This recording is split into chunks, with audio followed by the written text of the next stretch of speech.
Isang sumisigaw na tawag, sagipin mo ako, pakiusap. Isang nanginginig na rusang biglang sumugod sa loob ng fitting room. Tinakpan niya ang bibig ni Marco Reyes gamit ang nanginginig na kamay. Ang mga mata niya'y puno ng matinding takot. Bago pa man makapag-reak si Marco, may marahas na boses ng lalaki sa labas na naghahanap ng kung sino. Sa sandaling iyon, gumawa siya ng isang desisyon na babago sa kapalaran nilang dalawa. Ang babaeng ito ay si Natasha. Lumaki siya sa isang lumang apartment sa hangganan ng Russia. Nang siya'y 7 taong gulang, biglang naglaho ang kanyang ina. Mula noon, mag-isa niyang binuhat ang responsibilidad ng buong pamilya. Ang kanyang ama ay nalulunod sa alak. Si Marco naman, isang Pilipino, ay nakipagsapalaran sa malayong lupain para sa trabaho. At kahit nagtatrabaho siya ng 3 shift para mabuhay, hindi pa rin siya makatakas sa kailaliman ng kawalan ng pag-asa. Hanggang sa hindi inaasahang pagkikita sa isang fitting room, isang estranghero mula sa Pilipinas ang unang nagpadama sa kanya ng init ng proteksyon. Ngunit ang kwento ay hindi nagtatapos doon. Paano babaguhin ng relasyon na nagsimula sa isang maliit na silid subukan ang buhay ng isang babae? At paano magigising ang kanyang ama mula sa kailaliman ng alkoholismo? Ngayon, makinig tayo sa kwento ni Natasha. Kumusta po? Ako si Natasha. Ipinanganak ako at hanggang ngayon ay naninirahan sa isang lumang apartment sa hangganan ng Russia. Isa sa pinakamalinaw na alaala ko sa buhay ay noong umaga ng taglamig, 7 taong gulang ako, biglang tumayo si mama sa pintuan ng hallway, dala ang 2 malalaking maleta. Naaalala ko pa rin ng malinaw ang eksenang iyon. Natasha, pupunta lang si mama sa bahay ng lola mo, babalik din agad. Nanginginig ang boses ni mama, hindi tulad ng dati. Ang ganitong uri ng tensyon, kahit bata pa ako, ay dama ko na may mali. Ngunit naniwala pa rin ako sa sinabi ni mama at nangako akong magiging masunurin at maghihintay sa kanyang pagbabalik. Ngunit pagkatapos ng araw na iyon, hindi na siya bumalik pa. Sa simula, kaming dalawa ni Papa ay naniwalang babalik agad si mama. Gabi-gabi, nakaupo si Papa sa tabi ng telepono, naghihintay ng balita mula kay mama. Ako naman nakatayo sa bintana, maingat na nakikinig sa bawat yabag sa hagdanan. Lumipas ang 1 linggo, lumipas ang 1 buwan. Ngunit hindi pa rin nagpakita si mama. Sa simula, sinubukan talaga ni Papa na alagaan ako. Nagluto siya ng mga pagkain na hindi masarap at sinubukan niyang labhan ang aking damit. Ngunit sa paglipas ng panahon, unti-unting nawala ang pag-asa sa mukha ni Papa. Ang puwang na iyon ay nagsimulang puna ng alak. Pagdating ko ng 12 taong gulang, ako na ang mag-isang umaasikaso sa lahat ng bagay sa bahay.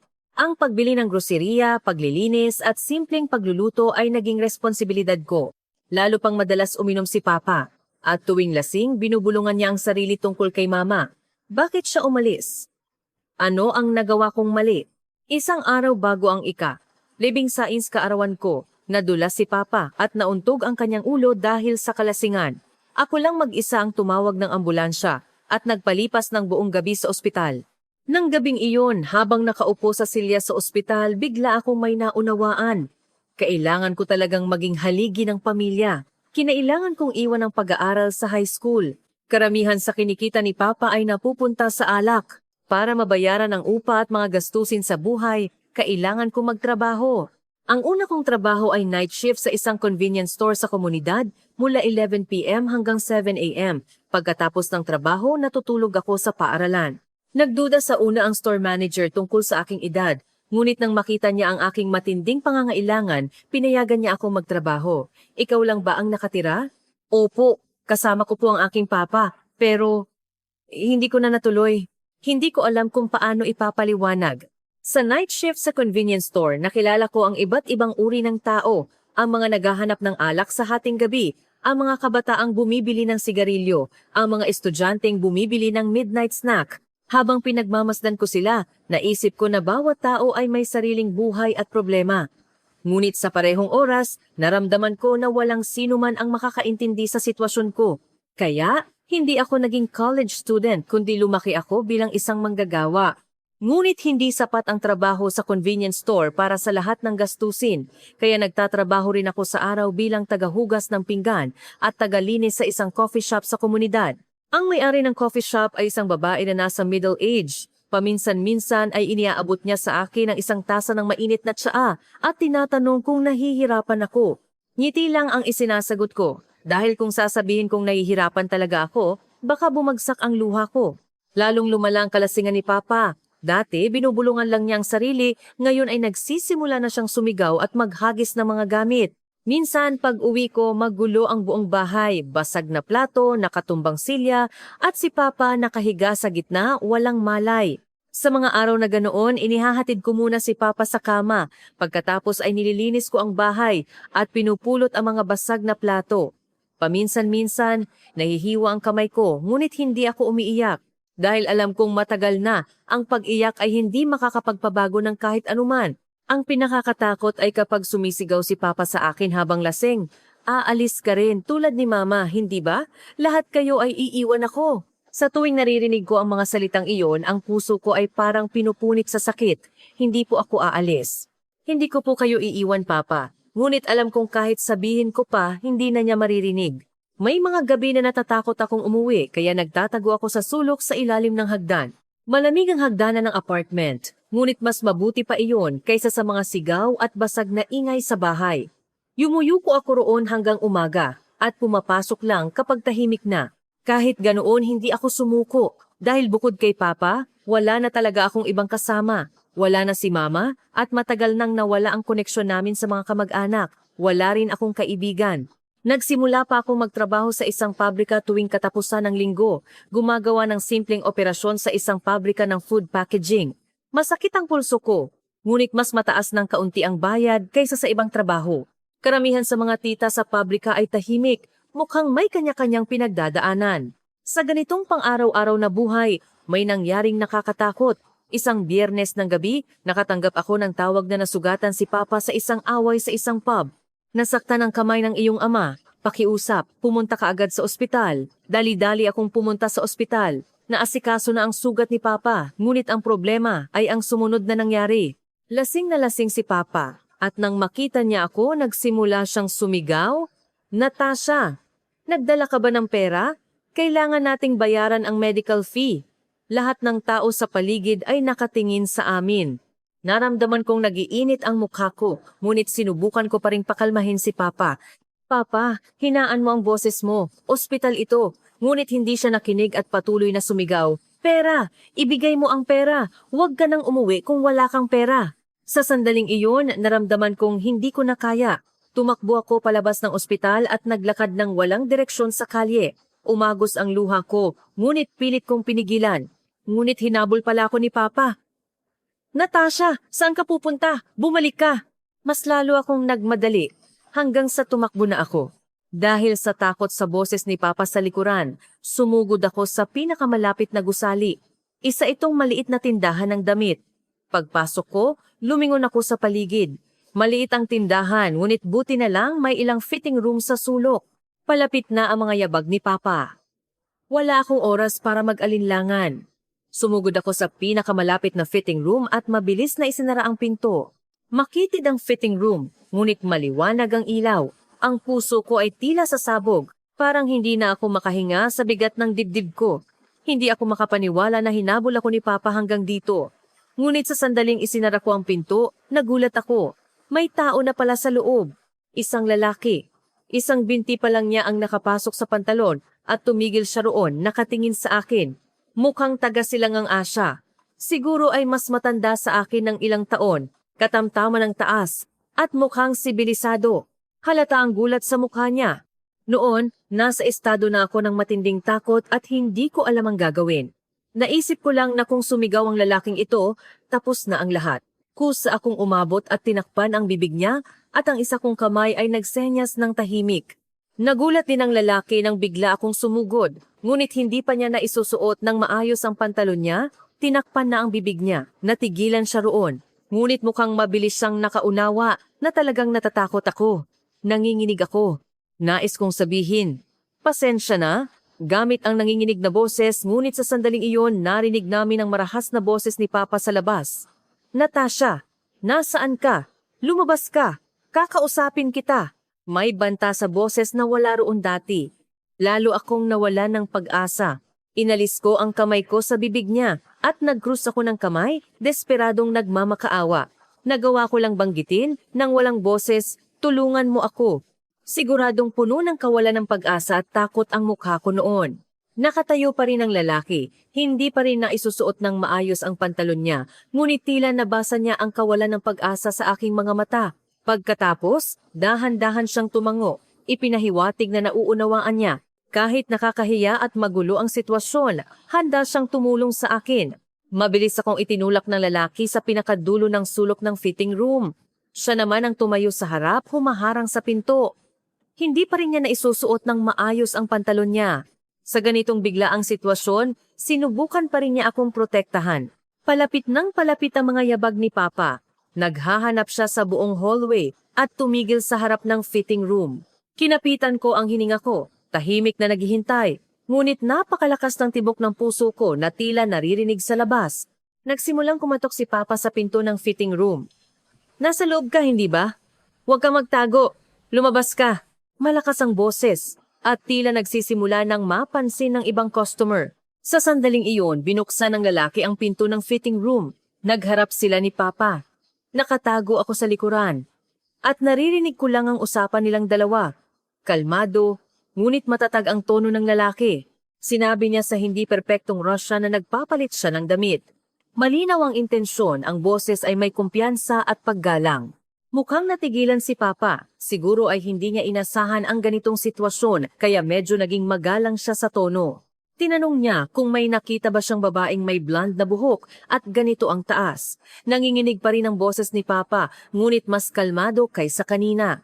Matatag ang sagot ng lalaki. Sabi niya, wala siyang nakita, mag-isa lang siya. Ang mga salitang iyon ay hindi mukhang kasinungalingan, masyadong natural kaya hindi nagduda si Papa. Nag-alinlangan pa yata si Papa ng ilang segundo, ngunit sa huli, humingi siya ng paumanhin at umalis. Unti-unting lumayo ang mga yabag. Nagsimula akong huminga ng malalim. Magkasama kaming nagpigil ng hininga sa fitting room hanggang sa tuluyang nawala ang mga yabag ni Papa. Ang sandaling iyon ay tila napakatagal. Pagkatapos ng ilang minuto, mahina siyang nagsalita. Mukhang ligtas na. Doon lang ako natauhan. Yumukod ako ng malalim at paulit-ulit na nagpasalamat. Kung hindi dahil sa estrangherong ito, ayaw kong isipin kung ano ang mangyayari. Sabi ng lalaki, wala iyon, at nag-alala siyang nagtanong kung natakot ba ako. May tunay na pag-aalala at init sa boses niya. Ito ang unang pagkakataon na nakaramdam ako ng tunay na pagmamalasakit mula sa isang ganap na estranghero. Sinabi kong maayos na ako at kailangan ko nang umalis. Nagpaalam kami sa isa't isa, medyo awkward ngunit taus-puso. Hindi ko man lang nakita ng maayos ang mukha niya o naitanong ang pangalan niya, ngunit ang maikling pagkikita na iyon ay malalim na nakatatak sa aking puso. Ito ang unang pagkakataon sa buhay ko na may nagtangkang magpabago ng kapalaran at nagprotekta sa akin. Ang init at seguridad na iyon ang unang beses na naranasan ko. Sa pag-uwi, paulit-ulit kong naaalala ang sandaling iyon. Ang kalmadong boses ng lalaki, ang paraan ng pagprotekta niya sa akin, ang taos-pusong pag-aalala sa mukha niya.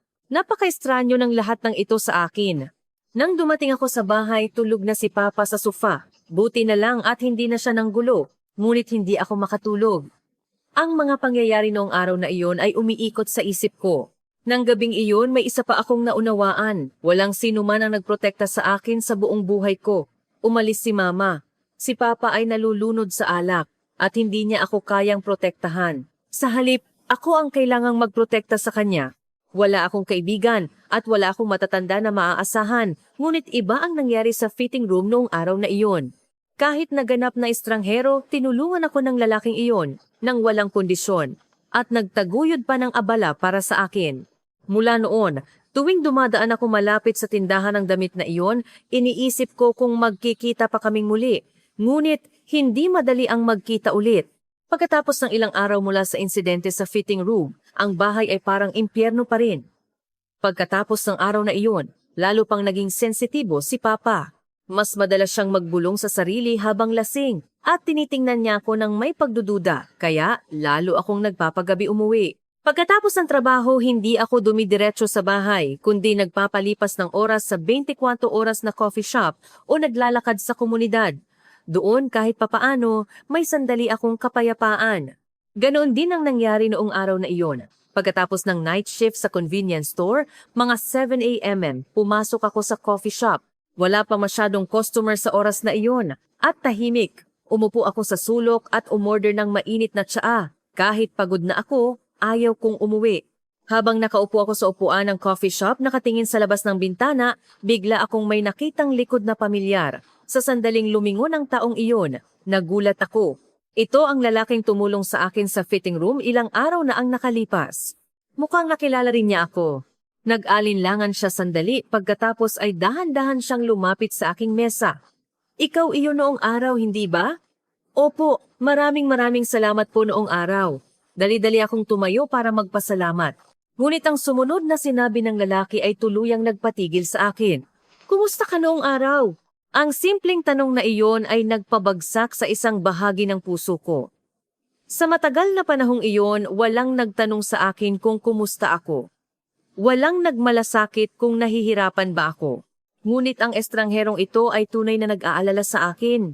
Nais kong magsalita, ngunit halos bumagsak ang luha ko. Ang damdamin na matagal kong pinigilan ay tila biglang umagos. Nang makita ng lalaki ang kalagayan ko, maingat niyang sinabi, "Umupo ka. Ayos lang kahit dahan-dahan kang magsalita." Kaya umupo ako. At sa loob ng matagal na panahon, hindi sa unang pagkakataon, nagsimula akong magkwento tungkol sa sarili ko sa isang tao. Ang biglaang pagkawala ni Mama, ang pagkalunod ni Papa sa alak, at ang katotohanan na kailangan kong mag-isang buhatin ang buong pamilya mula 18 taong gulang. Lahat ng ito ay kusa kong naikwento. Umalis si Mama dala ang mga maleta noong 7 taong gulang ako, sinabing pupunta sa lola at naglaho na lang. Hindi ako inistorbo ng lalaki. Nakikinig siya ng seryoso mula simula hanggang wakas. Paminsan-minsan, tumatango siya. Para malaman kong nakikinig talaga siya. Ito ang una kong karanasan sa ganito, kaya lalo akong nagkuwento. Sinubukan talaga ni Papa na alagaan ako noong una, ngunit sa paglipas ng panahon, nagsimula siyang uminom. Ngayon, tila mas mahalaga sa kanya ang alak kaysa sa akin. Doon, nagpakilala ang lalaki. Ang pangalan niya ay Marco Reyes. Siya ay isang Pilipino. At nagtatrabaho siya bilang isang engineer na nasa Russia para sa isang business trip. Sinabi niyang mananatili pa siya ng higit sa 1 buwan. Marco Reyes, isang magandang pangalan. Natasha, maganda rin ang pangalan. Kaya, natural lang kaming nagpatuloy sa pag-uusap. Napakabuti talaga ni Marco. Nakikinig siya sa akin, hindi naghuhusga, at hindi nagbibigay ng payo. Samahan lang niya. Mukhang alam niya na minsan, sapat na ang pakikinig. Mula noon, nakikita kami halos araw-araw sa coffee shop na iyon. Pagkatapos ng night shift ko, bago simula ni Marco ang kanyang trabaho, pumupunta siya roon. Ang oras na iyon ay naging pinakamahalagang sandali ng araw ko. Sa harap ni Marco, maaari akong maging isang ganap na ibang tao. Maaari kong alisin ang aking pag-iingat at tumawa ng natural. Nagkwentuhan kami at naglabas ng mga pang-araw-araw na inis. Ang mga customer na nakilala ko sa convenience store, ang mga masasayang salita ng may-ari ng coffee shop, ang mga nakakatuwang bagay na nakita ko sa kalye. Lahat ay pinag-usapan namin. May lasing na matanda na dumating sa convenience store kahapon. Gusto niyang bumili ng instant noodles, ngunit iginiit niya na ang cup noodles ay nasa plastic bag dapat. Haha, ano ang ginawa mo? Sa huli, inilagay ko ang cup noodles sa plastic bag at natuwa siya. Ang mga ganitong simpleng pag-uusap ay parang isang himala sa akin. Ang katotohanan na maaari akong tumawa at magkwento sa isang tao ay nagpadama sa akin ng kakaiba at kaligayahan. Nagbahagi rin si Marco ng kanyang kwento sa akin, ang buhay sa Pilipinas, ang trabaho bilang engineer at ang tungkol sa kanyang pamilya. Lalo na kapag binanggit niya ang kanyang inay, mukhang napakasaya ni Marco. Ang inay ko tuwing nagtatrabaho ako sa ibang bansa, sobra siyang nag-aalala. Kailangan ko siyang i-update araw-araw at tinatanong niya kung nasanay na ba ako sa pagkain doon. Nang marinig ko ang mga salitang iyon, nainggit ako. Ano kaya ang pakiramdam na lumaking napapalibutan ng pag-ibig? Sinubukan kong isipin. Dahil sa oras na ginugol ko sa coffee shop, natural lang na nagpapagabi akong umuwi. Kadalasan, tulog na si Papa pag uwi ko ng mga 9 a.m. Kaya bihira akong makaranas ng tahimik na gabi. Walang sigaw ni Papa, walang ingay na mga gamit na nabasag, kaya nakakatulog ako ng mapayapa. Ngunit ang magandang oras ay hindi nagtagal. Pagkatapos ng 1 linggo, nagsimulang mapansin ni Papa ang pagbabago sa schedule ko. Natasha, masyado ka nang nagpapagabi umuwi nitong mga nakaraang araw. Saan ka nang gagaling? Ano ang ginagawa mo? Sa simula, nagdahilan ako na late ako umuwi dahil sa trabaho. Ngunit lalong lumalim ang pagdududa ni Papa. Talaga bang ganoon ka-late matapos ang trabaho? Alam kong 24 oras ang convenience store, ngunit hindi ba't fix ang shift mo? Mas marami palang alam si Papa kaysa sa inaakala ko. At habang lumalalim ang pagdududa, nagsimula siyang humingi ng mas maraming pera. Hindi ba't may mas malaking kita ka sa ibang lugar? Bakit mo itinatago sa akin? Ang mga ganitong tanong ay talagang nagpadama sa akin ng hirap. Hindi ko maipaliwanag kung gaano kahalaga sa akin ang oras ko kasama si Marco. At naisip kong hindi niya ako maiintindihan.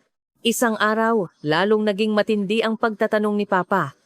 Lasing siya at pagsalubong pa lang sa akin sa pintuan, nagsimula na siyang sumigaw. Natasha, kakaiba ka nitong mga nakaraang araw. Hindi na kasing dami ng dati ang binibigay mong pera at nagpapagabi ka pa umuwi. May boyfriend ka na, hindi ba? Sa sandaling narinig ko ang mga salitang iyon, nagalit ako. Marami akong isinakripisyo para kay Papa, ngunit pagdududahan lang ako. Sobrang naapektuhan ako. Papa, talagang nagsisikap ako sa buhay. Bakit mo ko pinagdududahan? Kaya sabihin mo sa akin, nasaan ka? Ano ang ginagawa mo? Bakit hindi mo masabi? Noon, sa unang pagkakataon sa buhay ko, tumindig ako laban kay Papa. Tama na, hindi ako ATM machine ni Papa. Nang lumabas ang mga salitang iyon sa bibig ko, nagulat maging ako. Hindi ko pa kailanman sinabi iyon kay Papa. Nagulat din ang mukha ni Papa. At natigilan siyang nakaupo. Nang gabing iyon, sinabi ko kay Marco ang nangyari. Marco, ano ang dapat kong gawin? Hindi ko na kayang mamuhay ng ganito kasama si Papa. Nag-isip si Marco ng matagal at pagkatapos ay maingat siyang nagsalita. Natasha, maari ba akong maging tapat? Baka hindi mo magustuhan ang maririnig mo. Ayos lang. Sabihin mo po, kung patuloy mo siyang tutulungan ng ganito, hindi magbabago ang iyong ama. Ang tunay na tulong ay ang putulin ang komunikasyon at bigyan lang siya ng pinakamababang gastos sa buhay. Ang mga salitang iyon ay tila malupit, na parang gusto niya akong iwanan si Papa. Ngunit nakakagulat, sa pinakamalalim na bahagi ng aking puso, naramdaman ko na ang sinasabi ni Marco ang tunay na tulong. Pero paano kung mag-isa si Papa? Kapag nag-iisa lang siya, doon lang niya haharapin ang kanyang problema. Ngayon, nilulutas mo ang lahat ng problema niya, kaya wala siyang dahilan para magbago. Luhikal ang mga salita ni Marco, ngunit tumagal pa ng ilang araw bago ako makapagdesisyon. Bukod kay Papa, wala na talaga akong ibang kasama. Hindi madaling talikuran ang Papa na iyon. Ngunit sa huli, sa unang pagkakataon sa buhay ko, nagdesisyon ako para sa sarili ko. Putulin ang komunikasyon kay Papa at ipadala lang ang pinakamababang gasto sa buhay.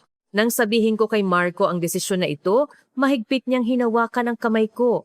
Ito ay isang napakahirap na desisyon. Napakaganda mo. Sasamahan kita. Ang mga salitang iyon ay nagbigay sa akin ng malaking lakas. Naramdaman kong hindi ako nag-iisa.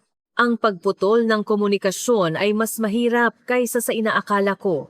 Sa unang buwan, galit na galit si Papa. Tumakbo pa siya sa lugar ng trabaho ko para humingi ng pera. Nagpadala rin siya ng mga mensahe sa akin sa pamamagitan ng kapitbahay na tito.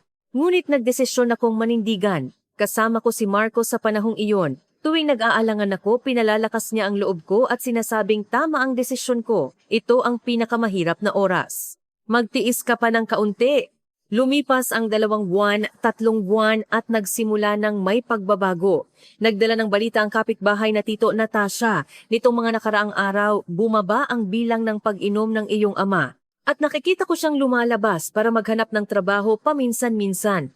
Nang marinig ko ang mga salitang iyon, sa unang pagkakataon, nakaramdam ako ng pag-asa. Nagbabago na ba talaga siya? Kaya, sa unang pagkakataon sa buhay ko, naunawaan ko ang isang bagay. Hindi na ako nag-iisa. Mayroon na akong taong nagmamalasakit sa akin at nagnanais ng aking kaligayahan. Sa ganoong kadahilanan, nagsimula ng maging ganap na iba ang aking buhay. Lalo pang naging mahalaga ang oras ko kasama si Marco. Ang oras na nagkikita kami araw-araw sa coffee shop ay naging tanging kapayapaan ko sa maghapon. Sa harap ni Marco, maari kong tuluyang alisin ang aking pag-iingat at tumawa ng natural magkwento. Ngunit mabilis lumipas ang magandang oras. Isang araw sinabi ni Marco na matatapos na ang business trip niya at kailangan na siyang umuwi sa Pilipinas. Sa sandaling narinig ko ang mga salitang iyon, lumubog ang puso ko. Mawawala ang kapayapaang ito. Hindi ko kayang isipin. Sa panahong ito, nakaya ko lang dahil kay Marco. Kung mag-isa na naman ako, hindi ko alam kung paano ako mabubuhay. Sinabi ni Marco na aalis siya sa susunod na Biyernes, ngunit may sasabihin siya sa akin. Pagkatapos, maingat niyang hinawakan ang kamay ko. Ngayon, nasa yugto na ang iyong ama na kaya na niyang mabuhay mag-isa. Sumama ka sa akin sa Pilipinas. Kailangan mo ng mas mainit na buhay. Ang mga salitang iyon ay tila malupit, makasarili, o maingat na pag-aalala para sa akin. Hindi ko alam kung ano, ngunit may isang bagay na sigurado. Kung wala si Marco, at babalik ako sa dati kong buhay, hindi ko na talaga kaya. Sinabi kong hindi ko kayang iwanan si Papa at umalis. Ngunit sinabi ni Marco na binibigyan na si Papa ng pagkakataong magbago. Sabi ng kapitbahay na tito, hindi na siya masyadong umiinom at naghahanap na siya ng trabaho. Kung mananatili ako rito, baka umasa lang siya sa akin. Makatuwiran ang mga salita ni Marco, ngunit tumagal pa ng ilang araw bago ko ito matanggap sa puso ko. Bukod kay Papa, wala na talaga akong ibang kasama. Hindi madaling talikuran ang Papa na iyon. May guilt na tila iniiwan ko si Papa. Ngunit sa huli, sa unang pagkakataon sa buhay ko, nagdesisyon ako para sa sarili kong buhay. Pumunta sa Pilipinas. Marami akong kailangang gawin bago pumunta sa Pilipinas. Una, kailangan kong mag-resign sa convenience store at coffee shop at kailangan kong mag-ayos ng maleta. Ngunit ang pinakamahirap ay kung paano ko sasabihin ang balita kay Papa. Sa huli, nagdesisyon akong sumulat ng liham dahil kung personal kong sasabihin, baka masyadong magulo ang emosyon. Habang sumusulat ako ng liham, patuloy na umaagos ang luha ko. Sinabi ko kay Papa na pupunta ako sa Pilipinas. Sa loob ng 1 taon, maghahanap ako ng trabaho at aayos. Sa panahong iyon, magpapadala ako ng pinakamababang gasto sa buhay. Pakiusap, huwag siyang mag-alala sa akin. At pakiusap, mamuhay siya ng maayos para sa sarili niya. Sinabi kong gusto ko ring mamuhay para sa sarili ko. Narinig kong nabawasan ang pag-inom ni Papa at sobrang natutuwa ako. Sa tingin ko, oras na para magsimula kaming dalawa. Sa huli isinulat ko, mahal kita. Pagkatapos kong matapos ang liham, gumaan ang pakiramdam ko. Parang sa wakas ay nasabi ko ang mga salitang matagal nang nakabaon sa kaibuturan ng aking puso. Nagpakiusap ako sa kapitbahay na tito na ibigay ang liham. Nagulat sa una ang tito, ngunit nang malaman niya na matatag ang aking desisyon, mabilis siyang pumayag na tumulong. Tama ang iniisip mo. Oras na para tumayo sa sarili niyang paa ang iyong ama. Huwag kang mag-alala. Magkaroon ka ng masayang buhay. Palapit ng palapit ang araw ng pag-alis. Nalulunod ako sa magulong emosyon. Excitement, pagkabalisa, guilt, pag-asa. Lahat ay magkakahalo. Noong huling gabi ko sa Russia, tumingin ako sa labas ng bintana at binalikan ang nakaraan. Ang masasayang alaala kasama si Mama noong bata pa ako. Ang kaguluhan pagkatapos umalis ni Mama. Ang mahirap na oras na pinagdaanan namin ni Papa. At ang bagong pag-asa na nagsimula pagkatapos kong makilala si Marco. Ang lahat ay parang flashback. Habang inaasikaso ang exit procedure sa airport, kasama ko si Marco. Paulit-ulit akong lumingon. Aalis na ba talaga ako sa lupaing ito? Magiging maayos ba si Papa? Dumagsa ang pag-aalala. Sabi ni Marco, ayos lang. Siguradong magiging maayos si Papa. Mahigpit niyang hinawakan ang kamay ko. Ang init na iyon ay nagpakalma sa akin ng kaunti. Sa eroplano, ilang beses akong umiyak. Natatakot ako at may guilt. Ngunit sa parehong oras, parang may bahagi ng puso ko na gumaan. Parang sa wakas ay inalis ko ang matagal ng pasan. Si Marco sa tabi ko ay patuloy na pinalalakas ang loob ko. Ipinapaliwanag niya sa akin ang buhay sa Pilipinas at kung gaano kasabik ang kanyang inay na makilala ako. Namamahalin niya ako na parang sarili niyang anak. Nang marinig ko ang mga salitang iyon, excited ako ngunit may pressure din. Tatanggapin ba nila ang isang tulad ko? Nag-alala ako. Pagdating namin sa Pilipinas, naghihintay na ang inay ni Marco sa airport. Isa siyang babaeng middle-aged na natural na nagpapakita ng init sa mukha. Pagkakita sa akin, tinawag agad ako ng inay, Natasha. Sinabi niyang sigurado akong napagod sa pagdating mula sa napakalayong lugar at pagkatapos ay mahigpit niya akong niyakap. Sa sandaling iyon, sa unang pagkakataon sa buhay ko, naramdaman ko ang yakap ng pamilya. Masyado akong bata noong alaala ko kay mama, masyadong malabo, ngunit ito pala ang pakiramdam ng walang kondisyong pagtanggap na pag-ibig. Mula airport hanggang sa bahay, patuloy na nag-aalala ang inay ni Marco sa akin. Tinanong niya kung pagod ba ako, kung gutom ba ako, at kung ano ang tingin ko sa Pilipinas. Ang ganitong pag-aalala ay mahiwaga sa akin. Nang dumating kami sa bahay ni Marco, nagulat ako. Ganap na ibang mundo ito sa lumang apartment sa Russia. Malinis, mainit, at higit sa lahat, napakatahimik. Ang silid na ipinakita sa akin ng inay ay maliit, ngunit maganda ang ayos. Ang sikat ng araw ay tumatagos mula sa bintana. Malinis na kama, maliit na desk, lahat ay parang panaginip. Sinabi kong napakaganda at nagpapasalamat ako talaga. Nang gabing iyon, sa wakas ay nakatulog ako ng mahimbing pagkatapos ng matagal na panahon. Hindi na ako nag-alala sa sigaw ni Papa at hindi ako nag-alala na magising sa ingay ng mga gamit na nabasag. Tahimik at mapayapang gabi lang. Kinabukasan, nagsimula na ang formal na buhay sa Pilipinas. Lahat ay bago. Ligtas ang mga kalye sa gabi, mababait ang mga tao. At higit sa lahat, ang pamilya ni Marco ay tunay akong tinatrato bilang pamilya.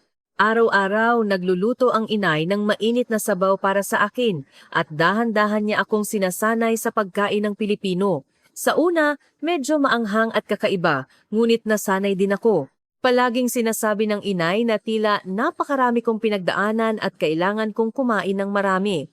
Ang katotohanan na may nag-aalala sa aking kalusugan ay isang bagong karanasan para sa akin. Tumulong din ang inay ni Marco sa paghahanda ko sa paghahanap ng trabaho. Tinuruan niya ako ng Tagalog at magkasama kaming nagpraktis ng mga simpleng interview. Kung mag-isa ako, hindi ko alam kung ano ang gagawin, ngunit nagpapasalamat ako na may tumutulong sa akin ng ganito. Bumalik si Marco sa kanyang pang-araw-araw na buhay pagkatapos ng kanyang business trip, ngunit pagkatapos ng trabaho, palagi niya akong sinasamahan. Ipinasyal niya ako sa komunidad. Ipinakilala ang kultura ng Pilipinas at nagplano kami ng aming kinabukasan. Tinanong ni Marco kung kumusta ang buhay sa Pilipinas. Sabi ko, parang panaginip. Hindi ko alam na may ganito palang kapayapaan. Totoo iyon. Sa Russia, kailangan kong maging laging handa. Ngunit sa Pilipinas, maaari akong magpahinga ng may kapayapaan. At higit sa lahat, ang init ng pamilya ni Marco ay dahan-dahang nagpapagaling sa puso ko. Ito pala ang ibig sabihin ng pamilya. Araw-araw, nararamdaman kong dahan-dahan akong nabubuhay muli. Ngunit sa isang bahagi ng puso ko, may maliit na anino na sumusunod sa akin. Iyon ay si Papa. Kahit na wala kaming komunikasyon, paminsan-minsan, nagpapadala ng balita sa akin ng kapitbahay na tito sa pamamagitan ng chat app tungkol sa kalagayan ni Papa. Sabi niya, malaki na ang pagbabago ni Papa nitong mga nakaraang araw. Halos hindi na siya umiinom at naglilinis na siya ng kanyang kapaligiran. Sa una, hindi ako makapaniwala. Magbabago ba talaga si Papa na ganoon katindi ang pag-asa sa alak? Ngunit sa patuloy na pagdating ng balita mula sa tito, dahan-dahan akong naniwala. Sabi niya, nakahanap na rin si Papa ng trabaho. Kahit na simpleng trabaho lang sa construction site, masaya siyang pumapasok araw-araw. Tuwing naririnig ko ang mga balitang ito, nalulunod ako sa magulong emosyon. Masaya ako, ngunit may guilt din. Nagbago ba si Papa dahil umalis ako o handa na siyang magbago? Hindi ko alam. Habang unti-unting sumisigla ako sa Pilipinas, naaalala ko rin si Papa na nag-iisa sa Russia. Ang pag-asa at guilt ay laging nagkakasalubong. Ngunit ang oras na kumakain ako kasama sina Marco at ang inay, ang paglalakad sa komunidad, ang paghahanda para sa una kong trabaho, ang mga sandaling ito ay dahan-dahang nagpapagaling sa puso ko. Nararamdaman kong dahan-dahang gumagaling ang nasugatan kong puso. Isang araw, sinabi ng inay sa akin, napakabuti mong bata. Napakaraming hirap ang pinagdaanan mo, ngunit nakangiti ka pa rin ng ganyan. Nang marinig ko ang mga salitang iyon, halos umiyak ako. Ito ang unang pagkakataon na may nagsabing ako ay isang mabuting tao. Ito ang unang pagkakataon na may nagsabing maganda ang ngiti ko. Sabi ko, nagpapasalamat po talaga ako na tinanggap ninyo ang isang tulad ko. Sabi ng inay, anong sinasabi mo? Pamilya ka namin. Ang mga salitang iyon ay nagbigay sa akin ng malaking lakas. Talaga bang may pag-asa akong maging miyembro ng pamilyang ito? Kaya, nagpatuloy ang mapayapang araw. Ngunit nalaman ko rin na ang kapayapaang iyon ay marupok. Isang hapon pauwi ako galing sa klase ng Tagalog, nagring ang cellphone ko. Sa sandaling nakita ko ang caller ID, bumilis ang tibok ng puso ko. Numero ito ng kapitbahay na tito. Karaniwan, nagchat-chat lang siya. Ang pagtawag niya ay nangangahulugang may malaking nangyari. Nanginginig akong sumagot sa telepono. Iba ang boses ng kapitbahay na tito. Nanginginig ito. Sinabi niya na naaksidente si Papa habang nagtatrabaho at malubha ang sugat sa kanyang binti. Nabali ang buto ng binti at kailangan siyang operahan. Wala siyang magagawa mag-isa. Sa sandaling iyon, parang huminto ang paghinga ko. Ang mapayapang pang-araw-araw na buhay sa Pilipinas ay biglang gumuho. Pag-uwi ko, ipinaliwanag ko agad ang sitwasyon kina Marco at sa inay. Nang makita ng inay ang mukha ko, agad niyang nalaman ang kalubhaan ng sitwasyon. Hindi nag-alinlangan si Marco kahit isang segundo. Sabi niya, pumunta tayo sa Russia. Hindi niya inisip ang kanyang schedule o ang trabaho niya sa kumpanya. Inuna niya ako. Mabilis ding pumayag ang inay. Sinabing alagaan namin ng mabuti si Papa at bumalik kami. Kaya, nagmadali kaming nag-book ng flight papuntang Russia. Buti na lang, may available seat sa flight sa susunod na hapon. Ngunit ang araw na iyon ay tila napakatagal. Hindi ako nakatulog buong gabi. Gaano kalubha ang kalagayan ni Papa? Gaano siya katakot mag-isa? Ang mga pag-aalalang ito ay pumupunit sa puso ko. Dumagsa rin ang guilt dahil sa pagputol ko ng komunikasyon sa panahong iyon. Magiging maayos din ang lahat, Natasha. Mas malakas na si Papa kaysa dati. Patuloy akong inalo ni Marco, ngunit mahirap alisin ang pagkabalisa. Sa eroplano, hindi ako mapakali. Pagkatapos ng ilang buwan, babalik ako sa Russia, ngunit iba na ang sitwasyon ngayon. Noong huli, tumakas ako mula sa kawalan ng pag-asa. Ngayon, bumabalik ako para tulungan si Papa. Pagdating namin sa airport sa Russia, dumiretso kami sa ospital. Ang tanawin ng Russia na nakikita ko mula sa bintana ng taxi ay parehong kakaiba at pamilyar. Ang pamilyar na mga gusali, ang lumang apartment complex, at ang madilim na kalangitan. Ang lugar na ito, na dating akin lang, ay parang ibang mundo na ngayon. Dahil nasanay ako sa mainit at malinis na pang-araw-araw na buhay sa Pilipinas, lahat ng bagay sa paningin ko ay tila mas madilim at mas mabigat. Habang naglalakad sa hallway ng ospital, bumibilis ang tibok ng puso ko. Ano kaya ang hitsura ni Papa? Talaga bang malubha ang sugat niya? Ano ang reaksyon niya kapag nakita niya ako? Ang mga pag-aalalang ito ay umiikot sa isip ko. Tumayo ako sa harap ng pinto ng ward, huminga ng malalim at dahan-dahang binuksan ang pinto. Nang makita ko si Papa sa ospital, hindi ako makapagsalita. Wala na ang dating hitsura niya na malabo ang tingin dahil sa kalasingan. Kahit napayat siya, nakatingin siya sa akin ng may malinaw na mga mata. Sa sandaling nakita ako ni Papa, tumulo ang luha niya. Sinabi niya sa akin, pasensya na talaga, pinahirapan kita ng husto. Ang taos-pusong paghingi ng paumanhin, alam kong hindi iyon galing sa kalasingan, kundi mula sa tunay na kamalayan. Pagkatapos, yumukod din si Papa ng malalim kay Marco at nagpasalamat. Salamat at may ganoong kabuting tao sa tabi ni Natasha. Sa sandaling iyon, naramdaman kong natunaw ang lahat ng nakaraan tulad ng niebe. Ang galit, ang sakit, ang paghihirap sa panahong iyon ay tila napatawad lahat sa salitang iyon ni Papa. Ang ward ay 4-bed ward at may iba pang pasyente ngunit maayos din ang relasyon nila sa isa't isa. Ito ay ganap na kabaligtaran ng kanyang dating pagiging sensitibo at galit. Sabi ng lolo sa katabing kama, "Iyan ang aking anak. Pinupuri ako ni Papa araw-araw."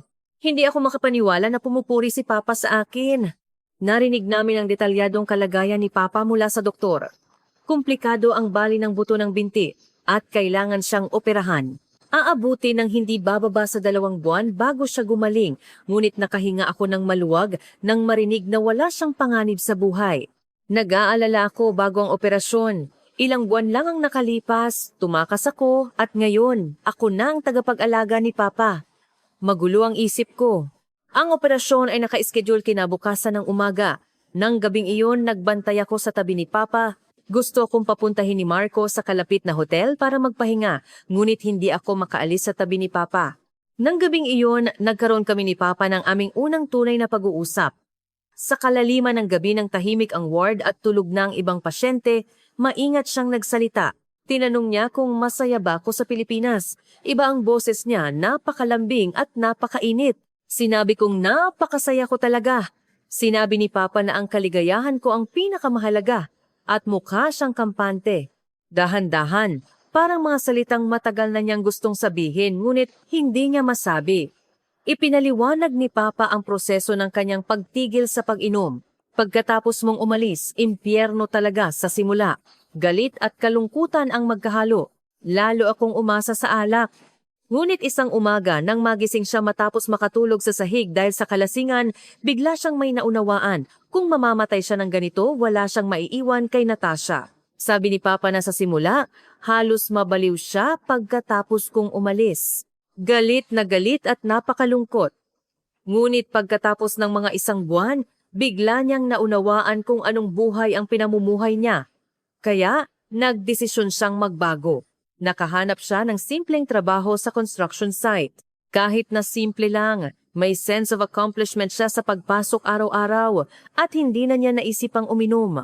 Pagkatapos, taos-puso ring sinabi ni Papa ang kalungkutan at guilt na naramdaman niya pagkatapos umalis ng kanyang anak.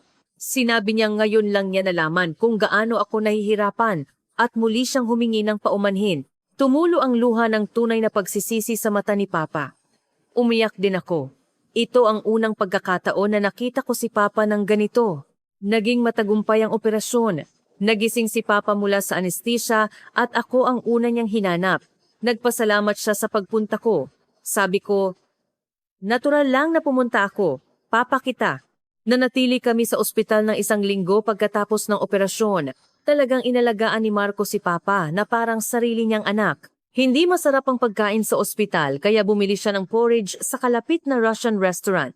Nahihirapan si Papa na gumalaw sa kama kaya tinulungan niya itong ayusin ang unan at kumot. Kapag naiinip si Papa, sinubukan ni Marco na makipag-usap sa kanya gamit ang hindi perpektong Russian para patawanin siya. Kahit hindi ganap na nagkakaintindihan ang wika, lubos na naipahatid ang intensyon. Ang talagang nagpaiwan ng malalim na impresyon sa akin ay ang eksena kung paano minamasahe ni Marco ang mga paa ni Papa. Sabi ni Papa na namamaga ang paa niya na hindi inoperahan. Hindi nag-alinlangan si Marco at minasahe ito. Nang makita ko siyang ginagawa ang bagay na hindi na kailangan pang gawin ng isang tagapag-alaga, nakumbinsi ako na seryoso ang taong ito sa akin. Lalo ring tinrato ni Papa si Marco na parang anak. Sinabi niyang nakakakampante na may ganoong kabuting tao sa tabi ni Natasha. Pagkatapos ng ilang araw, isang gabi sa tahimik na ward, sinabi ni Marco kay Papa na gusto niyang panagutan si Natasha habang buhay. Sa sandaling narinig ko ang mga salitang iyon, nabulabog ang puso ko. Alam kong tungkol iyon sa kasal. Si Papa, na hindi uminom kahit isang patak at malinaw ang isip, ay natahimik sandali. Pagkatapos ay dahan-dahan siyang tumango. Ipinagkakatiwala ko sa iyo ang bata. Nagsisimula pa lang ako matuto kung paano maging ama ngayon. Sa mga salitang iyon ni Papa, naramdaman ko ang taos-pusong intensyon. Hindi ito padalos-dalos o emosyonal na reaksyon tulad ng dati, kundi isang desisyon na pinag-isipan. Nagpasalamat si Marco. Sinabi niyang salamat kay Papa dahil napalaki niya ako ng maayos. Tumawa si Papa at sinabing si Natasha ay lumaki sa sarili niyang pagsisikap at siya pa nga ang naging hadlang. Sa sandaling iyon, naramdaman ko ang pinakamalalim na kapayapaan sa buhay ko. Ang nakaraan ay naayos na. Ganap na bumukas ang pinto sa isang bagong buhay. Habang gumagaling si Papa, nagsimula rin ang aming relasyon sa simula. Hindi na isang relasyon na nagdudulot ng sakit sa isa't isa, kundi isang tunay na relasyon ng ama at anak. Tinanong ni Papa kung makakapunta ba siya sa kasal namin kung sa Pilipinas namin ito gagawin. Sabi ko, natural lang na pumunta ka. Ano ang kabuluhan ng kasal kung wala si Papa? Isang gabi bago ang discharge ni Papa, sinabi niya na may salita siyang matagal nang gustong sabihin ngunit hindi niya masabi. Pagkatapos, sinabi niya na mahal niya ako at ipinagmamalaki niya ako bilang kanyang anak. Umiyak ako nang marinig ang mga salitang iyon. Ito ang unang pagkakataon sa buhay ko na narinig ko ang mahal kita mula kay Papa. Sumagot din ako, mahal din kita, Papa. Noong araw ng discharge, sinabi ni Papa na pumunta kami sa Pilipinas at mamuhay ng maayos. Magiging maayos din siya rito, kaya huwag kaming mag-alala. Sabi ko, makikipag-ugnayan ako ng madalas. At dapat siyang pumunta sa kasal. Sabi ni Papa, natural lang, kasal iyon ng anak ko, kaya umalis kami sa Russia. Ngunit sa pagkakataong ito, Hindi kami umalis na parang tumatakas, kundi umalis kami para sa isang bagong simula, dala ang basbas ni Papa. Ang oras sa ospital ay talagang mahalaga para sa aking buhay. Nagkaroon ako ng tunay na pagkakaisa kay Papa at nagkaroon ako ng katiyakan sa kinabukasan ko kasama si Marco.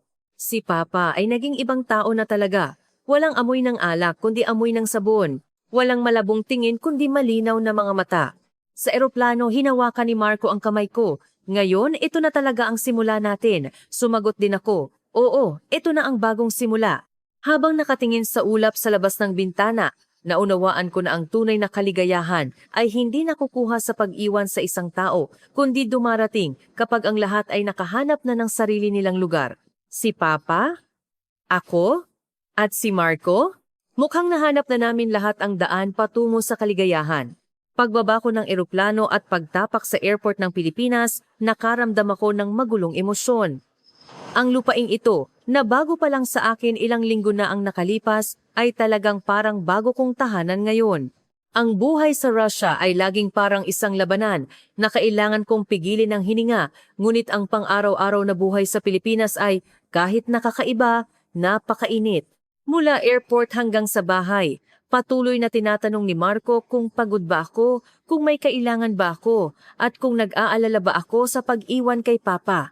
Ang ganitong pag-aalala ay mahiwaga pa rin sa akin. Hindi ako makapaniwala na may nag-aalaga sa akin ng ganito. Pagdating sa bahay, naghihintay na ang inay ni Marco sa hallway. Pagkakita sa akin, niyakap agad ako ng inay at sinabing sigurado akong napagod. Magpahinga ka ng mabuti rito sa bahay namin. Tinanong ng inay kung kumusta ang kalagayan ni Papa. Matagumpay ba ang operasyon? Siguradong nag-alala ka. Isinasaalang-alang niya pati ang nararamdaman ko. Ang ganitong pag-aalala at konsiderasyon ay muling nagpatulo ng luha ko. Hindi ako sigurado kung qualified ba ako para tanggapin ang init na ito. Nang gabing iyon, habang nakaupo sa hapagkainan na inihanda ng inay, sa unang pagkakataon nalaman ko kung ano ang tunay na family meal. Nagbabahagi ang isa't isa ng natural tungkol sa nangyari sa maghapon, tumatawa at paminsan-minsan naglalambing. Ang mga bagay na ito ay napakamisteryo sa akin. Sa Russia, kahit ang pagkain kasama si Papa ay puno ng tensyon. Ngunit dito, maaari akong huminga ng madali. Ang karanasan sa Tagalog Language School ay bago rin. Nag-aaral ako ng Tagalog kasama ang mga tao mula sa iba't ibang bansa. Nalaman ko na marami ring tao na tulad ko gustong magsimulang muli. Ang isang babae mula Vietnam, isang lalaki mula sa Pilipinas, isang batang mag-asawa mula China. Lahat sila ay may kanya-kanyang kwento at gustong magsimulang muli sa Pilipinas. Lalo akong naging malapit sa babae mula Vietnam. Sinabi niyang lumaki rin siya sa mahirap na kalagayan. Sa pagbabahagi ng mga kwento, napagtanto ko na hindi espesyal ang pinagdaanan ko. Maraming tao ang nakayanan ang may hirap na panahon sa kani-kanilang paraan. Nagpakita ng lakas ng loob at naghahanap ng bagong pagkakataon. Aktibo ring sinuportahan ng inay ni Marco ang pag-aaral ko ng Tagalog. Sa bahay, sinubukan niyang makipag-usap sa akin sa Tagalog. Kapag nagkakamali ako, niningitian niya ako at itinatama. Kapag nagamit ko ang isang salita na pinag-aralan ko ng seryoso, lubos niya akong pinupuri. Dahil sa ganitong pagpapalakas ng loob, naramdaman kong mabilis na gumagaling ang kakayahan ko sa Tagalog. Sa paghahanap ng trabaho, tumulong din sina Marco at ang inay. Sinabi nila na kailangan kong maghanap ng lugar kung saan magagamit ko ang Russian at English ko. Naghanap sila ng maraming job posting at naghanda kami ng interview na magkasama. Sinabi rin niya sa akin ang kultura sa trabaho sa Pilipinas. Ngunit sa paglipas ng panahon, nagkaroon ako ng iba pang pagkabalisa. Kumusta na si Papa ngayon? Ilang linggo na mula nang bumalik kami mula sa Russia, ngunit hindi pa ako direktang nakikipag-ugnayan kay Papa. Nagpapadala sa akin ng regular na message ang kapitbahay na tito, ngunit hindi iyon sapat para kumalma ako. Kadalasan positibo ang balita mula sa tito. Sinubukan ni Papa na magsimulang magtrabaho kamakailan at nabawasan na ang pag-inom niya. Maayos din ang paggaling ng kanyang binti at nagpapatuloy siya sa physical therapy. Ngunit sa tuwing naririnig ko ang mga salitang ito, magkasabay na sumasagi ang kagalakan at guilt. Tama ba na iwanan ko si Papa at mamuhay ng masaya sa Pilipinas? Kaya ba talagang mamuhay ni Papa ng mag-isa? Hindi ako sigurado. Ngunit nauunawaan ni na Marco at ng inay ang nararamdaman ko. Sinabi nila na nag-aaral si Papa ngayon na mamuhay ng independent. Mas mabuti na bigyan siya ng oras. Ang madalas na komunikasyon ay baka maging dahilan lang para umasa siya. Ang pang-araw-araw na buhay sa Pilipinas ay talagang mapayapa. Gumising sa umaga, kumain ng mainit na sabaw na inihanda ng inay, pumasok sa Tagalog Language School. Sa hapon, naglalakad kami ni Marco sa komunidad o nagsho-shopping. Sa gabi, kumakain kaming magkasama at nanonood ng TV na nagtatapos sa araw. Lalo kung gusto ang oras na nagpupunta kami ng inay sa traditional market para mamili ng gulay. Kilala ng inay ang mga tita sa bawat stall at ipinakilala niya ako bilang kanyang manugang. Kapag nakikita ako ng mga tindero, sinasabi nilang maganda ako at mahusay magtagalog. Ipinagmamalaki ako ng inay. Nang makita ko ang ganong eksena, naramdaman kong naging bahagi na talaga ako ng pamilyang ito. Lalo ring lumalim ang oras ko kasama si Marco. Hindi lang kami magkasintahan na nagmamahalan, kundi talagang nagiging life partner. Samahan ako ni Marco sa lahat ng proseso ng pag-adjust ko sa buhay sa Pilipinas. Tuwing may maliit na problema, agad siyang tumutulong. Isang gabi habang naglalakad kami ni Marco sa tabi ng Ilog Pasig, nakaupo sa tabi ng ilog at pinagmamasdan ng agos ng tubig, sinabi ko kay Marco, parang nabubuhay talaga ako ngayon. Hindi ako kailanman nakahinga ng ganito kasimple.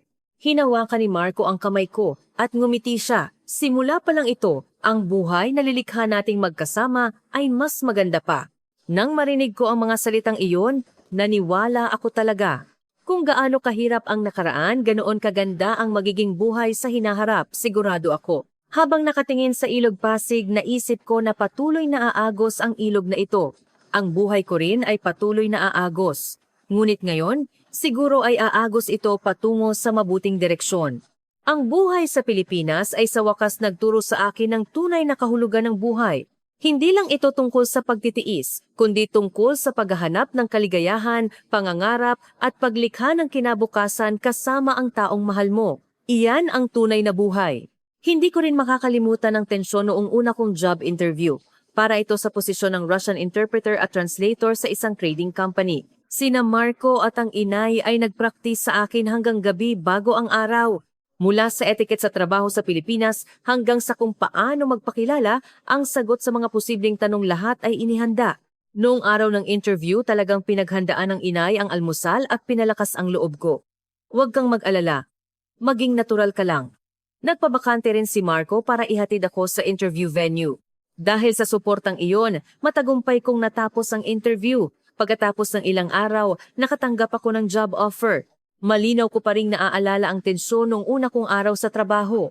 May pressure na mag-adjust sa mga bagong kasamahan, bagong trabaho, at bagong kapaligiran. Ngunit masaya rin ako na sa wakas ay makakagawa ako ng trabaho gamit ang sarili kong kakayahan. Dahil ito ay trabaho na gumagamit ng Russian at English, nagamit ko ng lubos ang aking kakayahan sa wika. Karamihan sa mga kasamahan ko sa kumpanya ay mababait din. Sa simula, may ilan na nahihiya dahil banyaga ako. Ngunit dahan-dahan, natanggap nila ako nang makita nila ang aking kasipagan at kakayahan, lalo na ang isang ate sa group namin. Tuwing lunchtime, dinadala niya ako sa masasarap na restaurant at tinutulungan akong mabilis na umangkop sa buhay trabaho sa Pilipinas. Hindi mailarawan sa salitang damdamin ko nang makuha ko ang una kong suweldo. Sa Russia, lahat ng pera ay naglalaho sa alak ni Papa, ngunit sa Pilipinas, maaari kong gamitin ang kinikita ko ayon sa sarili kong gusto.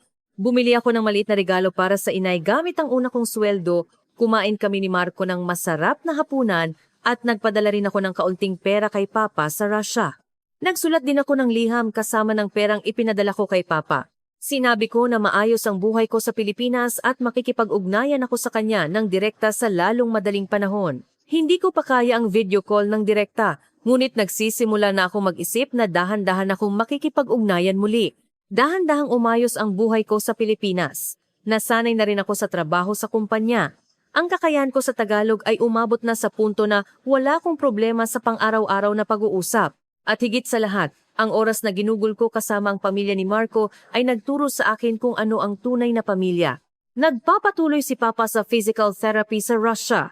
Sa simula, minsan sa isang linggo lang ako nakakarinig ng balita sa pamamagitan ng kapitbahay na tito. Ngunit kamakailan, nagsimula na akong makipag-video call ng direkta kay Papa. Tuwing nag-uusap kami, nararamdaman kong lalong sumisigla ang boses ni Papa. Maayos na rin ang kalagayan ng binti niya. Kaya na niyang maglakad ng mag-isa nang walang saklay. Lalong lumalim din ang relasyon namin ni Marco. Hindi lang kami magkasintahan kundi talagang life partner. Natural lang na lalong dumalas ang oras na pinag-uusapan namin ang aming kinabukasan. Pinag-uusapan namin ang bahay na titirahan namin, ang aming future career, at ang mga anak na baka magkaroon kami balang araw. Lahat ay pinag-uusapan namin.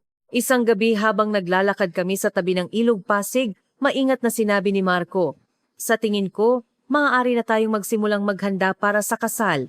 Sa sandaling narinig ko ang mga salitang iyon, ang unang naramdaman ko ay kagalakan, ngunit mabilis na sumunod ang magulong emosyon.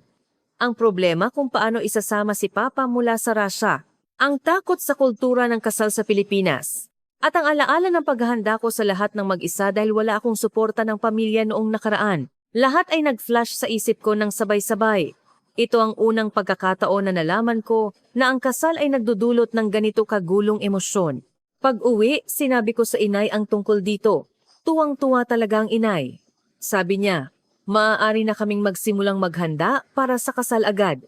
Ngunit nang nagsimula na kaming maghanda, naunang dumating ang pagkalito. Ang paghahanda para sa kasal ay mas komplikado at mas mahirap kaysa sa inaakala ko. Ang araw na pinili namin ang wedding dress ay naaalala ko pa rin ng malinaw. Habang nakatingin sa maganda at marangyang wedding dress, patuloy kong iniisip, qualified ba talaga akong magsuot ng ganito?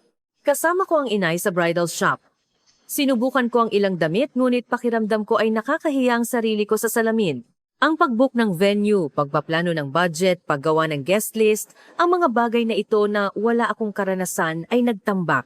Iba rin ang kasal sa Pilipinas sa Russia, ang pamamanhikan, ang tradisyonal na kasal, ang pagdiriwang, lahat ay bagong mundo sa akin. Mabait na ipinaliwanag ng inay, ngunit nag-alala ako kung magagawa ko ito ng maayos.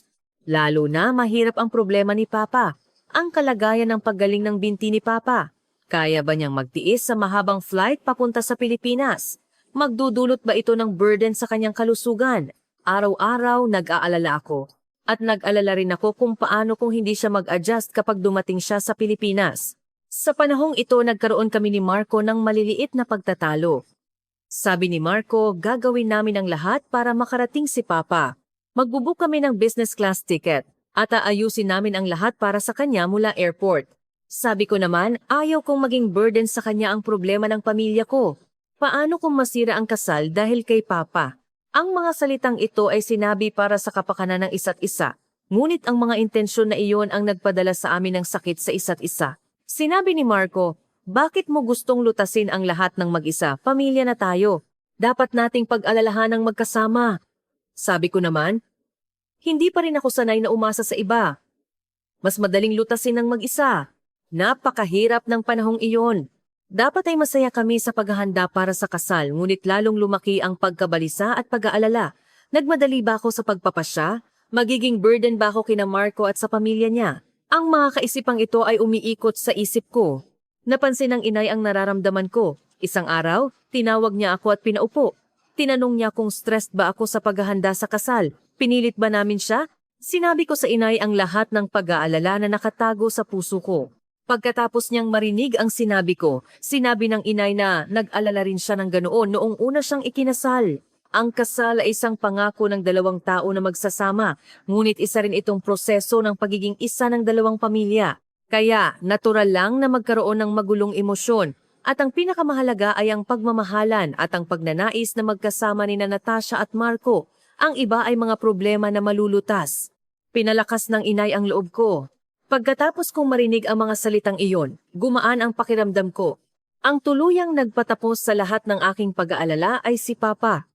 Isang araw, sa video call nakangiting sinabi ni Papa, Natasha, nag-aalala ka ba na hindi ako makakarating sa kasal ng anak mo? Paano ako mawawala? Sinabi niyang gumaling na ang binti niya at sinabi rin ng doktor na ayos lang ang mahabang biyahe. Sa sandaling narinig ko ang mga salitang iyon, umiyak ako. Sa taong minsan ay naramdaman kong burden ako sa kanya sa buong buhay ko. Ngayon, sa unang pagkakataon, narinig ko na gusto niyang makisali. Seryoso talaga si Papa sa kasal ko at nagsisikap siyang makarating kahit ano pa ang mangyari.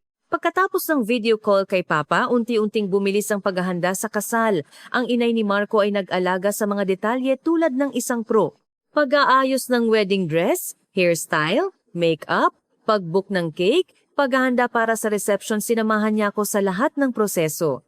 Sa simula, medyo nakaka-burden ang pagtanggap ng tulong na ito, ngunit dahan-dahan, ito palang ibig sabihin ng pamilya. Si Marco rin ay naging mas maaasahan kaysa dati sa tabi ko. Tuwing na-stress ako, naglalakad kami o kumakain ng masasarap na pagkain para mag-relax ako. Ang mga paghahanda rin na may kinalaman kay Papa ay personal na inasikaso ni Marco. Ang pag-book ng ticket ni Papa mula sa Russia, ang airport transfer service, ang paghahanda ng hotel na tutuluyan ni Papa, lahat ay sinuri at inihanda ni Marco. Nag-alala pa siya kung makakain ba si Papa ng Pilipinong pagkain at naghanap pa siya ng Russian restaurant ng maaga. Sa prosesong iyon, naunawaan ko na ang kasal ay hindi lang isang pangako na magsasama ang dalawang tao. Ito ay isang proseso kung saan ang dalawang tao ay naghahati ng burden. Hindi ko kailangang lutasin ang lahat ng mag-isa. Gusto ring mag-alala at lutasin ni Marco ang problema ng aming pamilya. Naunawaan ko. Sa huli, ang pakiramdam ko nang isuot ko ang wedding dress ay talagang espesyal. Nang makita ko ang sarili ko sa salamin na nakasuot ng wedding dress, sa wakas ay naramdaman ko ng totoo na ikakasal na ako. Kasama ko ang inay noong araw na iyon. Nang makita ng inay ang hitsura ko, tumulo ang luha niya. Umiyak din ako. Napakadali ko ring na-finalize ang wedding venue. Ang aisle na lalakaran ko, ang stage kung saan kami tatayo ni Marco, ang upuan ng mga bisita, lahat ay naging totoo. Nagdesisyon na rin kami kung saan uupo si Papa. Kung kailangan niya ng wheelchair, maaari itong ihanda anumang oras. Napag-usapan na namin ito sa mga tauhan ng wedding venue. 1 linggo bago ang kasal, dumating si Papa sa Pilipinas. Hindi mailarawan sa salita ang kagalakan ko nang makita ko si Papa sa airport. Kahit may saklay pa rin siya, mukha siyang mas malusog kaysa dati at higit sa lahat may sigla sa mukha niya. Muling nagkita sina Papa, Marco at ang inay. Sinabi ni Papa na nagpapasalamat siya talaga at sinabi niyang napakasaya niyang makarating sa kasal ng kanyang anak dito sa Pilipinas. Nang makita ko ang ganong eksena, naramdaman ko na ang lahat ng miyembro ng pamilya ay naging isa. 1 gabi bago ang kasal, sinabi ko kay Marco ang totoo kong nararamdaman. Minsan, natatakot ako at gustong magtago. Ang kaligayahan na ito ay parang panaginip at natatakot akong baka mawala ito balang araw. Ngunit alam ko na ngayon, kung kasama ko si Marco, kaya kong pumunta kahit saan. Mahigpit na hinawakan ni Marco ang kamay ko at sumagot. Sabi niya, sa simula, hindi rin siya sigurado kung kaya ba niyang tanggapin ang masakit na nakaraan ni Natasha. Ngunit ngayon, kung kasama niya ako, wala siyang kinatatakutang burden. Nang gabing iyon, talagang nakatulog ako ng mahimbing. Naisip ko na, bukas, magiging asawa na talaga ako ni Marco at isang formal na miyembro ng pamilyang ito. Mas malaki ang excitement kaysa sa takot. Ngayon, darating na talaga ang kasal. Ang unang sandali kung saan nag-uugnay ang kani-kanilang buhay bilang isa. Mas malaki ang excitement kaysa sa takot. At sigurado ako na magsisimula na talaga ako ng bagong buhay ngayon. Kahit maliit, napakainit ng kasal. Mas emosyonal kaysa sa inaakala ko.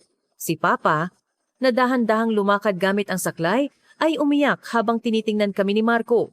Sa sandaling sinabi niya kay Marco, "Ipinagkakatiwala ko siya sa iyo, naramdaman ko talaga na ang lahat ay nasa lugar na." Ang mga salitang iyon ay hindi lang simpleng pagbati. Ito ay isang basbas. Ito ay isang ganap na pagkakaisa sa nakaraan. Pagkatapos ng kasal, ang sinabi ni Papa sa akin ay hindi ko pa rin makalimutan hanggang ngayon. Sinabi niyang napakaganda kong bride at ipinagmamalaki niya ako. Napakabuting tao ang nakilala ko kay Marco at napakaganda iyon. Pagkatapos, sinabi niyang mamuhay kami ng masaya simula ngayon. Magiging malusog siya sa Russia, kaya huwag kaming mag-alala. Ang buhay pagkatapos ng kasal ay mas abala, ngunit mas punong-puno. Ang una naming buhay mag-asawa sa bago naming bahay. Mas malaking responsibilidad sa trabaho. Isang ganap na bagong rhythm ng buhay. Lahat ay bago, ngunit laging may kasamang salitang kaligayahan. Gumising sa umaga, kumain ng almusal kasama si Marco. Nagtatrabaho ng mabuti sa kani-kanilang kumpanya. Nagluluto ng magkasama sa gabi, nagbabahagi ng nangyari sa maghapon. Ang paulit-ulit na pang-araw-araw na buhay na ito ay parang isang himala sa akin. Ang inay ni Marco ay patuloy na nag-aalaga sa amin ng maingat. Pumupunta siya sa bahay namin ng 2 beses o 3 beses sa isang linggo. Naghahanda ng ulam, tinitingnan kung maayos ang ayos ng bahay, at nagtatanong kung may kailangan ba kami. Sa simula, medyo nakaka-burden ang ganitong pag-aalala, ngunit dahan-dahan, ito ang pag-ibig ng tunay na pamilya. Regular din kaming nakikipag-video call kay Papa sa Russia. Sa simula, mga 1 beses sa isang linggo, ngunit lalong tumagal ang aming komunikasyon.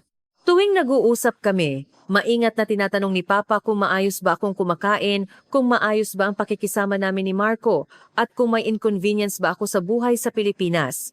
Ang ganoong pag-aalala ay napakahalaga sa akin. Mga 1 taon pagkatapos ng kasal, dumating ang balitang hinihintay namin, buntis ako. Nanginginig ang kamay ko habang tinitingnan ang pregnancy test stick. Niyakap ako ni Marco ng may luha at sinabing may bagong buhay na darating sa amin. Parang panaginip talaga. Ang inay ni Marco ay labis na nagalak nang marinig ang balita. Masaya siya na parang siya mismo ang buntis. Agad siyang nagpabook sa akin sa isang magandang ospital, naghanap ng mga pagkain na maganda para sa buntis at nangolekta pa ng impormasyon tungkol sa prenatal education. Dahil sa maingat na pag-aalaga na ito, naging komportable talaga ang pagbubuntis ko. Tuwang-tuwa rin si Papa sa Russia nang marinig ang balita. Tuwing nag-uusap kami, maingat siyang nagtatanong tungkol sa kalusugan ko. Kumakain ba ako ng maayos? Nagbubuhat ba ako ng mabigat? Nagpadala pa siya ng tradisyonal na damit ng sanggol mula sa Russia para sa kanyang apo. Lubos akong nagpapasalamat sa pagmamalasakit na iyon. Ang kagalakan ng maramdaman ko ang paggalaw ng sanggol sa kalagitnaan ng pagbubuntis ay hindi mailarawan sa salita. May maliit na buhay na gumagalaw sa tiyan ko, kahanga-hanga at kagalang-galang. Gabi-gabi, inilalagay ni Marco ang kamay niya sa tiyan ko at sinusubukang kausapin ang sanggol. Ang mga sandaling iyon ay naging alaala ng tunay na kaligayahan para sa akin. Ang mga sugat ng nakaraan ay nananatili pa rin sa isang bahagi ng puso ko, ngunit araw-araw, ang bagong pag-ibig ay dahan-dahang lumalaki at tumatakip sa mga sugat na iyon. Habang hinihintay ko ang sanggol, seryoso kong inisip kung anong klaseng ina ang gusto kong maging. Nagdesisyon ako na magiging ina ako na magbibigay ng sapat na pag-ibig sa anak na ito. Ang pag-ibig na hindi ko natanggap noong bata pa ako. Habang papalapit ang due date, bumalik si Papa sa Pilipinas. Sabi niya, gusto niyang makita ng personal ang pagsilang ng kanyang apo. Sa pagkakataong ito, gumaling na rin ang binti niya. Kaya na niyang maglakad ng mag-isa ng walang saklay. Nang makita ko si Papa sa airport, nakita kong mas malusog siya kaysa dati at talagang nakakakampante ako. Naaalala ko pa rin ng malinaw ang tensyon nang magsimula ang labor noong araw ng panganganak. Si Marco, sa tabi ko, ay patuloy na hinawakan ang kamay ko at pinalakas ang loob ko. Ang inay at si Papa ay naghihintay sa ospital, balisa silang naghihintay. Pagkatapos ng ilang oras ng labor, sa wakas, ipinanganak ang sanggol. Hindi ko malilimutan ang kagalakan ng sandaling iyon habang buhay. Noong araw na ipinanganak ang sanggol, sa unang pagkakataon, nakita ni Papa ang kanyang apo. Hindi siya makapagsalita.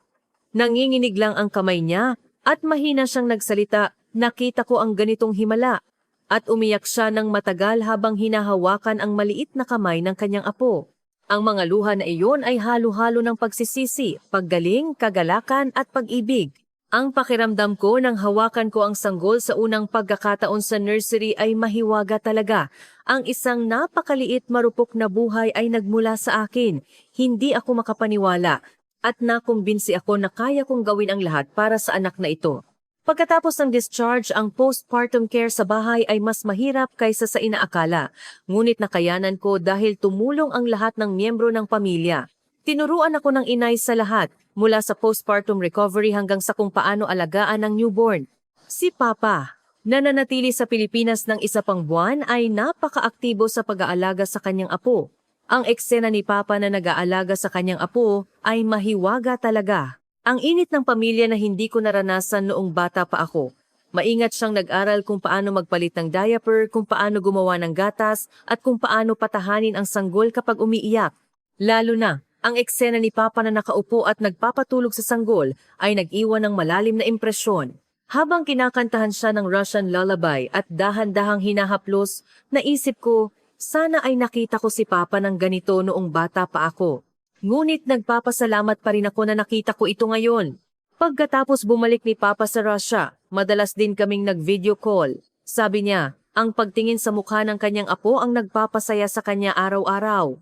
Araw-araw siyang nagtatanong at nagpapadala siya ng mga laruan sa apo niya sa Pilipinas mula sa Russia. Minsan, masyadong mahal ang mga laruang ipinapadala niya, kaya pinapayuhan siya ni Marco ng magalang. Ngunit nakita ko na talagang maganda ang hitsura niya kahit na minsan ay clumsy siya sa pagiging lolo.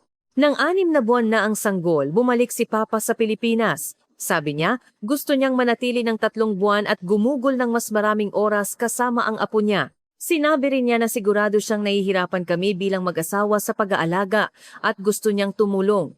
Ang kagalakan ni Papa ng unang tinawag ng sanggol na Papa at Mama ay labis. Masaya siya na parang siya mismo ang nagiging magulang. Tumawag siya sa mga kaibigan niya sa Russia para magyabang. Ang ganoong Papa ay napakabago at napakamisteryo sa akin. Isang araw habang karga-karga niya ang apo niya, tahimik na sinabi ni Papa, "Humihingi ako ng paumanhin sa iyo, Natasha, at nagpapasalamat ako. Lumaki ka sa sarili mong pagsisikap." Nang marinig ko ang mga salitang iyon, naramdaman kong dahan-dahang bumaba ang burden na matagal kong pasan. Ang pagkilala at paghingi ng paumanhin ni Papa kahit huli na, nagpapasalamat ako talaga. Nang mag-1 taong gulang ang sanggol at nag-first birthday kami, nagtipon ang lahat ng pamilya mula sa Russia at Pilipinas. Ang kapitbahay na tito ay pumunta rin sa Pilipinas para batiin kami. Doon, naramdaman ko talaga na naging kumpleto na ang aming pamilya. Noong Bamboo Dance Filipino Traditional Dance, nahawakan ng sanggol ang isang panulat, sabi ni Papa.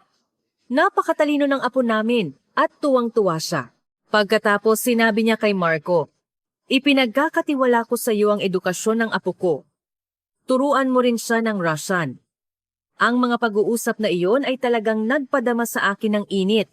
Ngayon, hindi na ako ang bata na tumakas mula sa sakit sa Russia. Ako na ang ina na nagbibigay ng mas magandang mundo sa kanyang anak.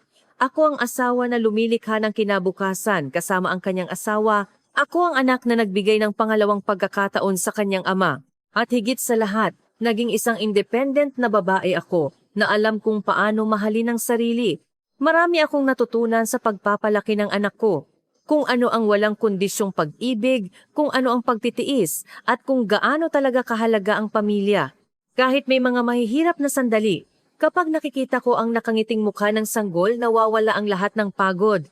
Isang gabi habang kumakain kami ng hapunan kasama sina Marco ang anak namin at si Papa na bumisita sa Pilipinas, tahimik akong nag-isip. Sa huli, kami pala ang mga taong nagligtas sa isa't isa. Nagsimula si Papa ng bagong buhay dahil sa akin. Nalaman ko ang tunay na kaligayahan dahil kina Marco at sa pamilya niya. At ngayon, ang maliit na sanggol na ito ay nagbibigay ng bagong pag-asa sa aming lahat. Nang gabing iyon, habang pinapatulog ko ang sanggol, nagdesisyon ako. Papalakihin ko ang anak na ito ng may pag-ibig. Hindi siya magkakaroon ng masakit na alaala tulad ko. At sigurado ako na sa pamilyang ito na hindi perpekto, ngunit taos-puso lalaki ang anak na ito ng may kaligayahan. Isinusulat ko ang kwentong ito ngayon habang karga-karga ko ang anak ko. Ang mainit na sikat ng araw ng tagsibol sa Pilipinas ay tumatagos mula sa bintana. Pauwi na si Marco mula sa trabaho. Bumibili ng sangka para sa hapunan sa supermarket. Sinabi rin ng inay na pupunta siya para tingnan ang kanyang apo ngayon. Si Papa sa Russia. Pagkatapos ng ilang oras, makikipag-video call para makita ang mukha ng apo niya. Inaabangan ko na. Ito ay isang paulit-ulit na pang-araw-araw na buhay. Masyadong ordinaryo. Minsan, hindi ko alam kung panaginip ba ito o totoo. Kahapon, nang unang sinabi ng sanggol na lolo, nakita ko ang pag-iyak ni Papa sa video call. Ang mga luha na iyon ay may kagalakan at pasasalamat. Siguro ay may pagsisisi rin, ngunit ngayon kahit ang pagsisisi na iyon ay tinakpan na ng bagong pag-ibig. Minsan, iniisip ko kung ang madilim na mga araw na iyon sa Russia ay talagang kwento ko. Ngunit alam ko na dahil sa panahong iyon, mas mahalaga ang kaligayahan ngayon. Ang mga sugat ay gumaling ngunit hindi nawala. Ngunit ang mga sugat na iyon ay tila nagpalakas at nagpainit sa akin.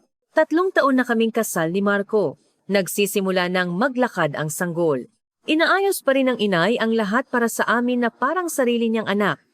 2 beses sa 1 taon, pumupunta si Papa sa Pilipinas at gumugugol ng oras kasama ang apo niya. Ito siguro ang itsura ng pamilya na pinapangarap ko. Hindi perpekto, ngunit taos-puso. minsan ay clumsy, ngunit totoo ang pagmamahalan sa isa't isa. Sa pamilyang ito, nakumbinsi ako na kami talaga ang mga taong nagligtas sa isa't isa. At patuloy kaming magliligtas sa isa't isa sa hinaharap. Ako ang dating babae na nag-iisa sa lumang apartment sa Russia. Ngayon, ako ang babae na napapalibutan ng pag-ibig sa isang mainit na pamilya sa Pilipinas. Ang pagbabagong ito ay hindi aksidente. Ito ay isang himala na nilikha ng pag-ibig ng maraming tao at ng sarili kong lakas ng loob. Umuwi na si Marco. Narinig ko ang ingay ng pagbubukas ng pinto. Ang sanggol, nang marinig ang boses ng kanyang papa, ay masayang tumawa. Ang ganitong ordinaryong sandali ang pinakamalaking kaligayahan para sa akin. Maya-maya, darating na rin ang inay. Maghahapunan kaming magkasama. Ngayong gabi, makikipag-video call din kami kay Papa sa Russia at makikinig sa nangyari sa kanya sa maghapon. Ang kwento ko ay nagpapatuloy. Hindi isang kwento ng kawalan ng pag-asa, kundi isang kwento ng pag-asa at pag-ibig. At alam kong ang kwentong ito ay magpapatuloy ng masaya. Nakakatulog na ang sanggol sa kandungan ko. Kalmado ang paghinga niya. Habang tinitingnan ko ang natutulog na mukha ng anak na ito, nagdesisyon akong muli. Palalakihin ko ang anak na ito ng may pag-ibig. Hindi siya magiging malungkot tulad ko. Palilibutan siya ng pag-ibig ng maraming tao habang lumalaki. Ang sunset sa labas ng bintana ay nagkulay orange sa kalangitan ng Maynila. Sa ilalim ng kalangitang ito, natagpuan ko ang tunay kong tahanan. Ang aksidenteng pagkikita sa fitting room na iyon ang nagpabago sa aking buhay. Ang kabaitan ng isang estranghero ay naging simula ng pagbabago sa kapalaran ng isang tao. Ngayon, ang estrangherong iyon ay ang aking asawa, ang ama ng aking anak, at ang life partner ko. Pumikit ako at tahimik na nagsalita. Salamat. Salamat kay Marco sa pagprotekta sa akin sa fitting room. Salamat sa pagbigay niya sa akin ng bagong buhay. Salamat sa inay sa pagtanggap sa akin na parang sarili niyang anak at sa pagbibigay sa akin ng init ng tahanan. Salamat kay Papa sa paghanap niya sa sarili niya sa huli at sa pagiging isang napakabuting lolo, at salamat sa sarili ko sa hindi pag-iwan at sa pagtitiis hanggang ngayon.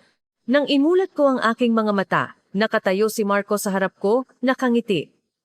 Anong iniisip mo? Iniisip ko kung gaano tayo kasaya.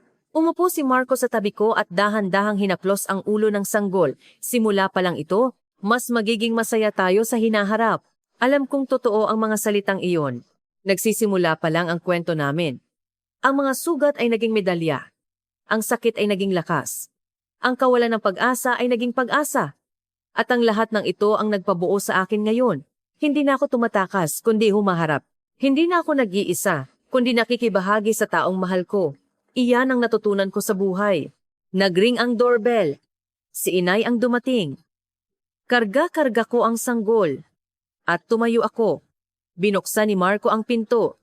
Ang aming ordinaryo at masayang pang-araw-araw na buhay ay nagpapatuloy ngayon. Ito ang aking kwento. Nagsimula ito sa isang aksidenteng pagkikita sa isang fitting room sa Russia at nagtapos sa pagiging kumpleto ng isang mainit na pamilya sa Pilipinas. Ito ay kwento ng kawalan ng pag-asa at pag-asa, sugat at paggaling, paghihiwalay at muling pagkikita. At higit sa lahat, ito ay kwento ng pag-ibig. At ang kwento ng pag-ibig na ito ay nagsisimula pa lang.